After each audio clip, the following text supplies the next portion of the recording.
Greetings, Movieland. I'm the hostess with the mostest, Cinemacallie, and as you saw in the intro, that's right, we're talking Madam Web today, the movie that no one asked for, and yet we still got. Holy cow, the first thing I want to say, the balls of you, Sony. The absolute balls of you. I respect it. Honestly, I kind of respect you guys releasing this.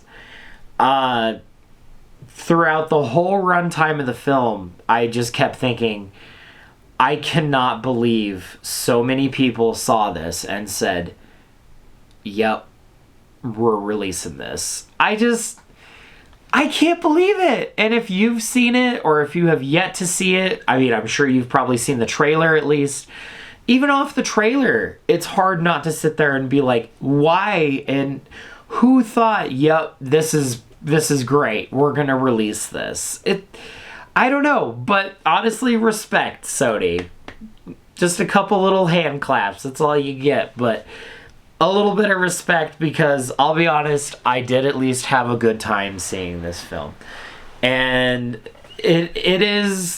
it's not great. It really isn't. I mean, for starters, I want to talk about the cast. We, of course, get Dakota Johnson as Cassie.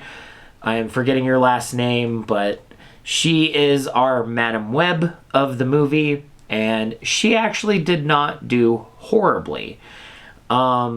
She definitely had, I don't know, I think I'm going to blame a lot on the director, but I will get to her later. But for Dakota, I do feel like she did try, and she was trying to make the best out of what she was given. And there was even a point during the film where I started actually feeling a little bad for her, because it's like, after a while, I'm just like, yeah, this must have been rough to shoot and to go through, because unless they were lying to her the whole time and just told her, hey, this is going to be great for your career. You're going to get that big superhero bump. You're going to be able to get any role you want going forward. And this is going to be a great stepping stone. We're going to have a franchise, all the fixins. And so I don't know if that's what happened, but I felt kind of bad for her. But, she still was pretty funny at points. Not laughing with her, but at her. There was a few moments of with her, but it was only a couple. The rest of the cast, though, of course, Adam Scott is in it as Uncle Ben, or soon-to-be Uncle Ben, because Emma Roberts is also in this, and she plays Peter Parker's mother, which is our Spider-Man connection, so that way we get at least a little bit of Spider-Man in our cinematic universe that features all Spider-Man characters, but then there's no Spider-Man.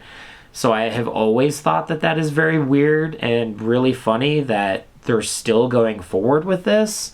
And I'm very curious to see, after the reviews and the money that this film is making, that I'm really curious to see if Sony is going to move forward with this, or if they're going to talk reboot, or they're just going to give up and give it to Disney and just let Disney take care of Spider-Man going forward. But to be honest with everyone, I don't think the Disney thing is going to happen, just because at the end of the day, Sony's goal is to make money.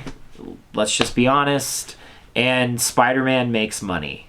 And so I think, without a doubt, Sony will keep it. So I think it's going to go one of two ways. Either they're going to keep moving forward with this, and maybe we actually will get a Spider-Man film, or we'll get nothing. I don't know.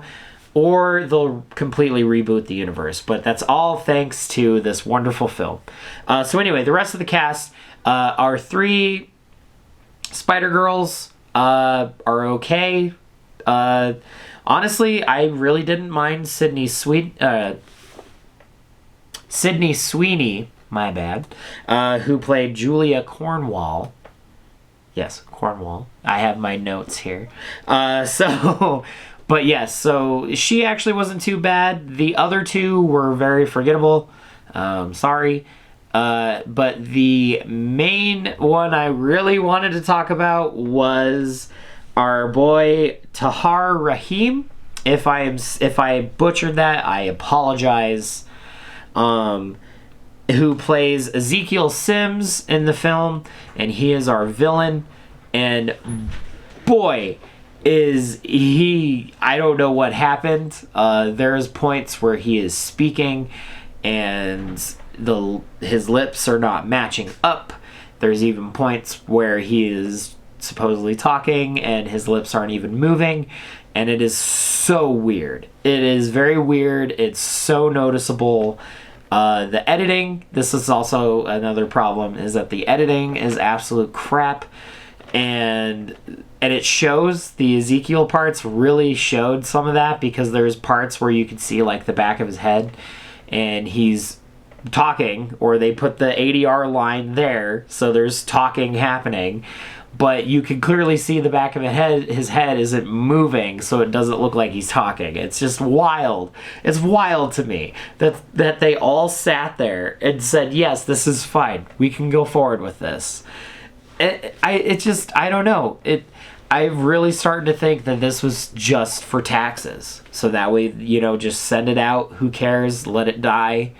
And then that way we can all collect tax checks and all that. So, but yeah, so the cast was not great. Dakota Johnson was okay. But man, Ezekiel, our villain, that was nuts. This is crazy. But the effects in the film are terrible. There's a lot of really bad CGI. There was one point when I was in the theater and I almost laughed out loud when we weren't supposed to be laughing, because of the Amazonian spider people. There were these guys in the forest. Of course, the famous line from the trailer is not in this movie. Sorry, everyone, for those of you who haven't seen it, it's not here. But we do get the Amazon and all that. But yes, there are people who live in the forest here, and they had vines or makeup or something that gave them the web look on Spider-Man's costume. And I thought that was the funniest thing I have seen in a while. I don't know who made that decision. And then we see them jumping on the trees and everything and trying to act like Spider-Man and all that stuff. And it just looked awful. It just looked, oh my God, I could not hold in the laughter. It was so hard. But, so yeah, terrible CGI. The story sucks. There isn't really much to the story. There's a lot of things just kind of left out. We don't learn why the girls get their spider powers. And then also too, because the villain's motivation is he wants to kill the 3 spider girls because they're going to turn into spider people and they're going to kill him.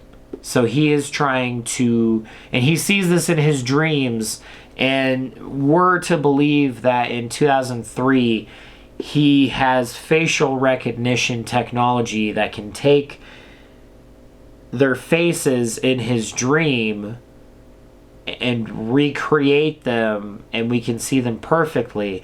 Oh, also, they're totally wearing spider masks. They have masks on. So how did he know exactly what they looked like? And this takes place in 2003. So there's that. But yes, so his motivation is to prevent that from happening. And so then, of course, Madam Web has the future eyesight thing. And so and then hilarity ensues, and we get a mashup of Terminator and Final Destination, which is it's a very interesting concept. That is probably one of the few positives I would get the film, is that it has a very cool concept. Like, if you took out the spider stuff and just made it like a serial killer or like a slasher villain or something, and went that route with it and made it to where Dakota Johnson can just see the future, and so she's trying to prevent these murders from happening. I would honestly watch that movie. That actually sounds like that could be a pretty interesting horror premise. But it does not work for this at all. It's very odd. But it's just, I don't know. This movie's crazy, and I can't recommend it enough.